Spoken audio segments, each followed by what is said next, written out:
Hello and welcome to Tantrum House. I'm Ryan. And I'm Katie, and today we're going to be talking about a new release, Cities of Splendor.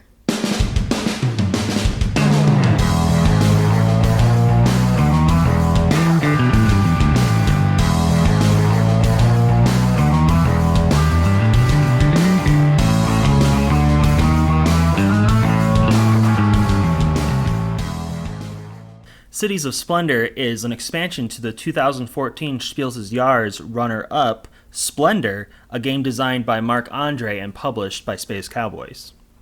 And what you're actually getting in this box is 4 mini expansions, all of which are played separately, and they each tweak the game individually in their own ways. First, you have the Cities expansion, which removes the nobles from the base game and adds a new winning condition. Instead of winning once somebody has 15 points, the game ends after a person has collected a city tile and one round has completed. Then, if that person was the only one who got a city tile, they win, but if more than one person got a city tile, whoever has the most points and a city tile wins. Well, they recommend that you actually start with this expansion, and with really good reason, because it is the easiest to incorporate with the old rules. It does add a little bit of length to the game, but because you're all competing to try to be the first one to get one of those city tiles, it really keeps you vying for the same cards, and it adds a lot more competition. Next, you have the Strongholds expansion. You play with the normal victory conditions, but every time you purchase a card, you can place or move one of your Stronghold tokens on a card or remove an opponent's. What a Stronghold does is it restricts a card so that only that player can purchase or reserve it. And if you get 3 Strongholds on the same card, you can purchase it as a bonus action after your regular action. So the Strongholds expansion adds a real tactical feel to the game as you're blocking, and you have to really keep up with what other people are working towards.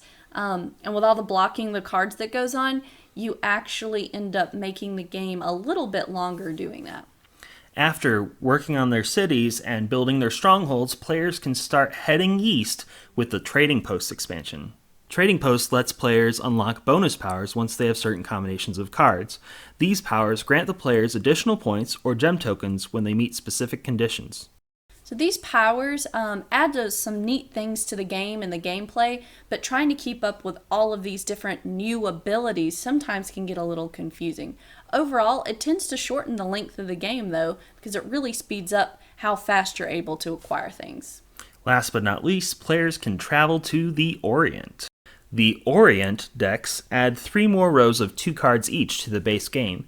These cards grant things like bonus cards, symbols, or points, or the ability to reserve nobles. But they tend to have a greater cost, and the best ones that grant you bonus points require you to discard some of your previously acquired cards. So the Orient decks are actually really interesting with the different kinds of things that they allow you to do. They really add a neat thing. Really expands the amount of space you need for the game to play on your tabletop. But there were some really fun and interesting things that you can do with those cards. Tantrum House gives the Cities of Splendor expansions 2 thumbs up.